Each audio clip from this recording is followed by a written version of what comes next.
Sandra and Billy, this is your campground. We're in here and what a beautiful spot. How long have you owned it? We purchased it in November of 2018 on a vacation to Nova Scotia. And then we went home to Alberta. We came back and actually opened up May 1st of 2019. Wow. So what brought you down to Nova Scotia? Wait, were you scouting a campground or was it a happenstance? Tell us the story. Definitely we're not scouting a campground. We came on a vacation. Billy was retiring. He had never been to Nova Scotia. I have family and my mother was brought up in Musquodoboit, and so I have family in Dartmouth.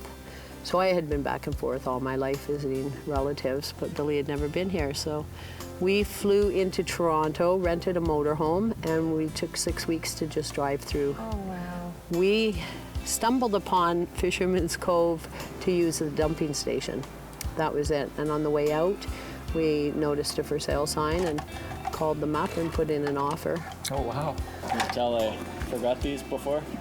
Our first guests actually showed up the day after we arrived from Germany with 2 little girls in shorts and t-shirts, and it's raining and slushy snow. And we had no idea how to hook up the power, the water, nothing. And I had said to Billy when we bought the place, "Have you ever camped before?" And he said, "No, I grew up on 5,000 acres. I rode my horse into the mountains and threw up a tent if I wanted to camp." And I said, "Ever owned a trailer?" "No." And I said, "Well, I guess we have to wing it." So, learned on the fly. And it just kind of went from there. Well, we had an acreage in Alberta. I had a large house, lots of property, and we just kind of wanted to slow things down a little bit. I worked a rather high-stress job. My husband was always away working, and when my mom came out here, we came to visit through COVID when, of course, everything was shut down, and we just really liked the slower pace of the East Coast. So we decided to sell it all and pack up and move to a tinier space. It just gave us a chance to be more family orientated. I was able to reduce my working hours and spend more time with the kids and focus on volunteering in the community versus what I would be able to do if we bought a traditional sticks and bricks house. I imagine the appeal for a lot of people that buy campgrounds is that it's seasonal, so you're only open for 4 or 5 months. Did you have people that wintered here in the beginning, or is that like a new development?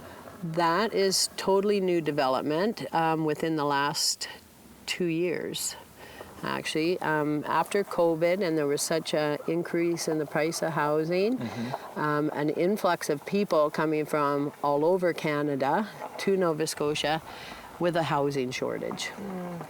So while we were developing more sites, there were originally was 13 sites, I do believe, here. While we were putting in more sites, we just thought we should put some in where we can have water, power, and sewer year-round in case people want to come and stay all year. And it seems to have worked out for us. So no kidding. we have 5 people right now that live here year-round that have power, water, and sewer. Wow. Well, it was kind of one of those things where we have 2 dogs and we had to get out of the apartment that we were in after 14 years. So we had problems finding somewheres to stay with the dogs and refused to get rid of the boys, of course. So we saw this on Marketplace, and we came out and we were talking to Sandra about like where if we could stay year-round or seasonal, and she accommodated us to be able to stay year-round. So, yeah. So how many years have you been here? This will actually complete our first year in January. Wow. So, yeah. How did the winter go for you? It wasn't bad. It's a little bit different, of course, than living in an apartment, but once you get used to the propane and when to turn the propane on and when to turn it off, and I still haven't mastered that. and the black tanks, emptying the black tank and that sort of thing. The winter really wasn't too bad. We don't have really harsh winters here.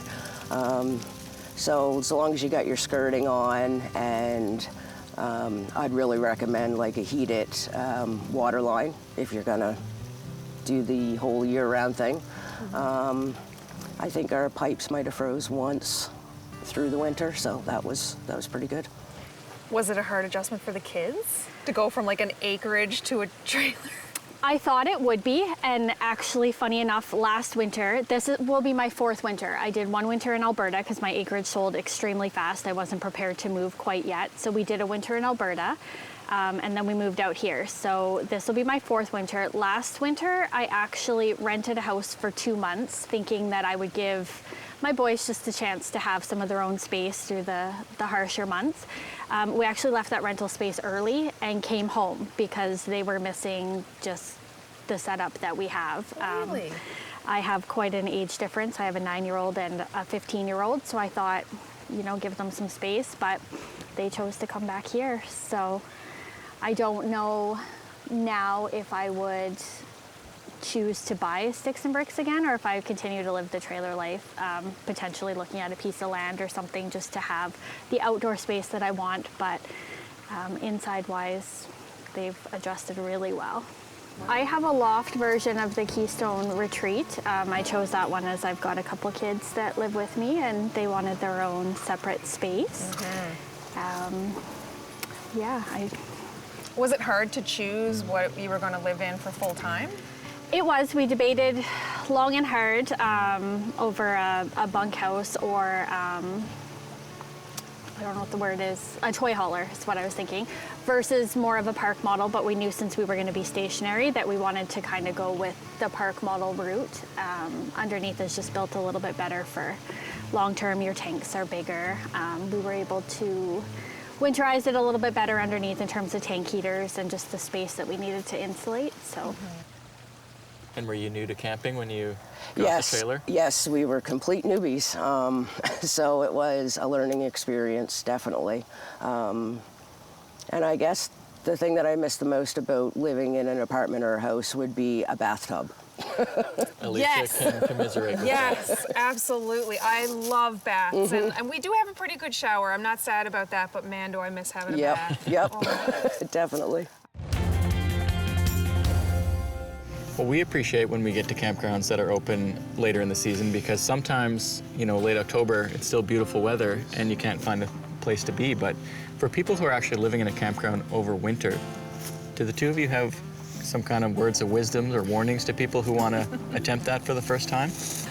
Actually, we've never done it. So when I get people that want to know, I refer them to Dave and Hillary or Kirk or Amanda. So that they can let them know the challenges. From what I understand, it's not easy and it's not cheap.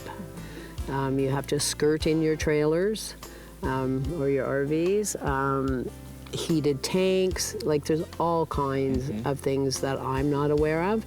So I have no words of wisdom for them other than Research.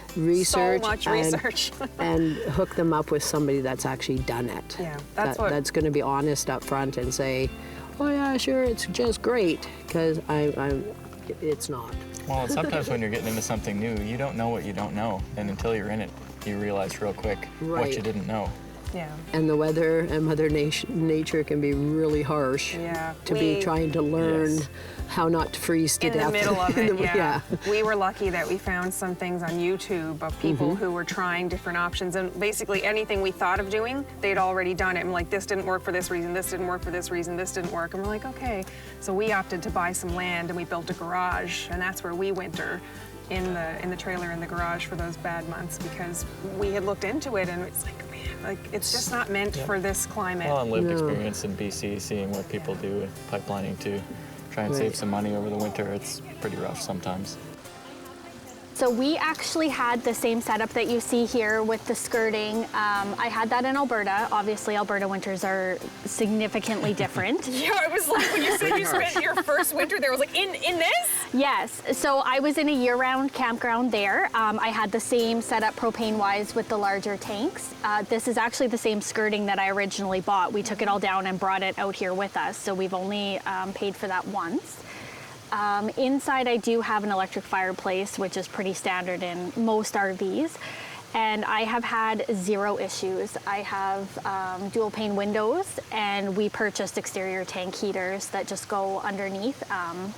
That was an investment we got when we bought the trailer. Our heated water line, but otherwise I have had 0 issues. I do believe that that's all the same original tape that's even on there. We used HVAC tape and the tuck tape, and it's held up through hurricanes, through the moisture, through the rain. So yeah, obviously it's not the prettiest to look at. Once we do figure out where we're going to go long term, we will look at a different skirting, possibly like a mobile home skirting. But in terms of warmth and winterization, it's perfect. So you don't have any challenges getting through the winter? 0. Yeah, I do believe that it's all in how you prepare. We researched up front long and hard. We knew what we would need. We just put the initial investment into the proper materials. I know, you can see some homemade hoses, stuff like that. We just went with the commercial grade things that we knew would last us, and we haven't had to invest anything besides our initial setup. What advice would you give to people looking into starting to live the year-round trailer life as well? I would say really give it some thought on how prepared you are. Obviously, no matter what, I did at one point have a furnace issue, a very common part. I was without heat for about 6 days at the peak of winter. But we knew that that is a possibility. It's the same as owning a sticks and bricks house. Things break down, furnaces quit, hot water tanks quit. Just have your residual backup plan. Always know what's going to happen in the event you do have a breakdown or you have to wait on a part. And just prepare yourself. I would suggest doing some research on the proper equipment. There is a lot of home done suggestions, but just know your limits, know what you can and can't fix. That's a big one. It is what it is. I compare it to a house. If your electrical goes down in your house or your hot water tank dies, can you repair it? It's very much the same as an RV. You will have maintenance costs. It's the same as everything else. As well as where are you going to be stationed? Are you going to be traveling around, or are you going to be stationary? That'll determine the setup that you have. So even in terms of inside, I know a lot of people renovate the interiors of their RVs, but if you're planning on traveling, make sure that you're keeping your weights into consideration. Traditional furniture is a lot more expensive a lot more heavy than RV furniture. So you just got to know kind of when you're doing these modifications and renovations, what will keep you under weights on the road. Because I'd hate to see anybody traveling around with an unsafe unit. Put tile in. But even floor plans, are you going to grow your family? Is your family going to stay the same? Obviously, when I bought my trailer 4 years ago, I did not have a 6-foot-tall teenager. Now I do. Is the loft the best choice now? Maybe not. So after living in it for a few years, there are some things that I wish that I did differently, but it's the same as any house. You buy a 3-bedroom house and you have 10 kids. Was that the best choice? Life happens. That's right. So absolutely. So just know what you're getting into. Make sure that you have your costs prepared. And RVs are a huge investment. If you're buying one used, highly suggest getting it inspected by a reputable person. Look for any soft spots because they are a bit harder to fix than a normal home.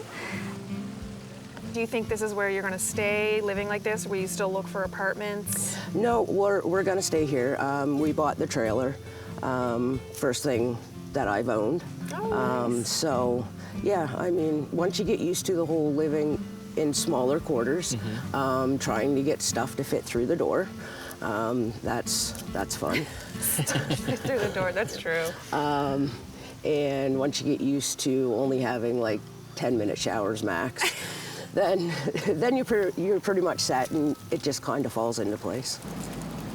You know what I love about Hillary's story? What's that? It started off so sad about they had this apartment for years and then they were evicted because it sold. And that's I can't even imagine how hard it was in the panic of trying to find a place when you have these 2 big dogs. But then to see the love and pride of owning her own home space. 100%. That was man. Well, it's that should be more attainable for people. Yeah, it absolutely should. And I love how she decorates it. So many Halloween stickers and the scarecrows. So Well, and to great. find a campground that has that sense of community and is willing to have people stay all season, or like every season, that's so important. 100%. As well, we do see a lot of sense of community in those places. Like you said, being able to offer all year round is not that common. Exactly. I'm so happy to have met them. 2018, my daughter bought our cottage and her family, and we quickly had to figure out what we were going to do. And we wanted to retire and travel, so my husband came up with this idea. I was a little bit nervous at first. That sounds familiar. Yeah. Anyway, he did a great job. The biggest part about moving into the camper was what was important to us, not being able to have all of our things with us, but we quickly picked out what we thought was important and enjoyed living here. It was a little drafty at times. The north wind comes down here, and that's when you notice. So we did have to supplement with a heater, like just a portable heater from time to time. It's really, you put your slippers on and a sweater. I was gonna say, you're not in there wearing 8 layers of clothes. No, no. And there was only one night that I had to leave here. And it was during Fiona, and it was about midnight, and I thought, this is getting a little bit rough here, and I think I will call and go to the house, and I did. And that's the only time that I ever felt unsafe in it, and it was fine. Get up in the morning and it was still there, so yeah. Yeah, it's hard to hurricane-proof a trailer like that. Yeah. I mean, yeah, a house, and it's definitely Yeah. a little more of an extenuating Yeah. circumstance. The first thing we did is took the table out. We knew we just needed that space where you come in and had a place to put your shoes and feed the dog, and it just had to be done. So we did plan on staying here the first year because it just wasn't doable to do anything else. Then COVID. So we couldn't travel, so we decided not to retire. We might as well, keep working. Stayed here. Later that year in 2020, my husband got very ill and passed away. I stayed here again that winter. I felt like I had very little options, and I didn't want to be away from my family at that time. So come the next year, I decided I do want to leave. I do want to go away for a couple of months. Very easy to leave. Just winterize, and away I went. I went on a solo trip to North Carolina for a couple of months with Mango, and this year I'm back, and I believe I'm going to stay for this winter. I've really done a lot of work to really solidify the winterizing, so we'll see how it goes. Well, take us back to that first winter. How hard was it to go from a travel trailer into something that was easy, well, I won't say easy, but something that you could comfortably live through in the winter? What was that process like? My husband really took care of that. I trusted that he would come up with a good solution. This camper, he did so much research in a very short period of time. It's an Arctic camper. They're actually made to be lived in if possible. So the things that we couldn't live with were the noise of a gas furnace, and the air conditioning was loud, so we put a heat pump in. It is so spacious and warm in here. Yes. So yeah, your improvements are definitely paying off. You see your heat pump here. Yeah, the heat pump was, I think, brilliant. The man that looks after me, Vince, I can call him at a drop of a hat and he will help me. When he first came over and saw that, he said, "Your husband was way ahead of his time." It's like, yeah, maybe. But that would be the single best thing we did. So quiet. Anyone Yes. who's been in a camper that has run a furnace, it's deafening. Yeah, it's loud. And then in the summer, when you're running your air conditioner, it's deafening. You can't even watch TV. Like, it's really loud. Yep. So this was this was a great thought and it's working. Yeah, it's been great. And another no-brainer for me was I'm not living here full-time with a camper toilet. So we put a normal toilet in. It's a flush toilet. We're hooked to the sewer and water. So those two things were the biggest things for us, and we took care of those. And yeah, it's really been seamless. Like, it's really been great. So it's doable in this climate. It definitely is. Because we took the dining set out to make room for Life. essential life, my husband came up with this idea. My son-in-law actually built that in a workshop with his school children and came up with these brackets. So you just bring it up, click. It's easy to put down. I keep a couple of stools in the bedroom. You bring them out. That's perfect. That and you is have a dining room. beautiful. It is beautiful, isn't it? It's Very beautiful just to look at it. Yep. That was in the Facebook group. People had talked about covering your events, and I thought, wow, I've never even thought about that. I had a very difficult time because of the shape of it. It's made for it. It's the right size, but anyway, that's the best I could do. But these are amazing. So it's just metallic. So I had to take those down, and there's magnets that go in on the lip, and then there. I don't know if I can get it back. It's very simple. Personally, I always wanted to live in a tiny home, and I don't think I'd ever go back. It might not be the camper for the rest of my life, but it will not be a big home or big apartment. It took me a couple of years after my husband passed to really think, okay, like if you're staying here, let's do this. Let's change a few things. And the first thing I did is I painted the walls white, and holy, what a difference, just painting the walls. Yeah, and then it just snowballed into the rest of it. Did you question on whether you were going to stay here when it was just you? Yeah. Oh, yes. But then I just couldn't leave with my grandkids there. I needed that support. Yeah, sorry. No, please. Yeah. So anyway, I'm here. I really had no idea how many people intentionally live. There's a lot of people that are living in them now because they have to live in them and no options. But there's a lot of people that live in them intentionally, like we did. So yeah, it's been quite a journey, and I plan on staying here for as long as I can. We'll see how that goes. Just taking it a year at a time. A year at a time.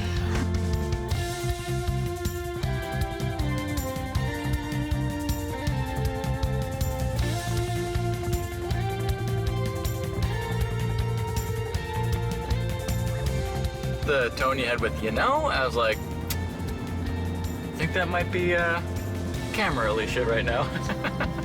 What do you mean? Am I not the same both ways? Can you Very tell? similar. It's just that certain intonation. Well, I try to enunciate more when I know we're recording. Well, I hear you. It's the Newfoundland in me. It just runs them all together like a lump. The Newfoundland. You know what I love about Nicole's story? I don't even know where Nicole came from. It's like, who that?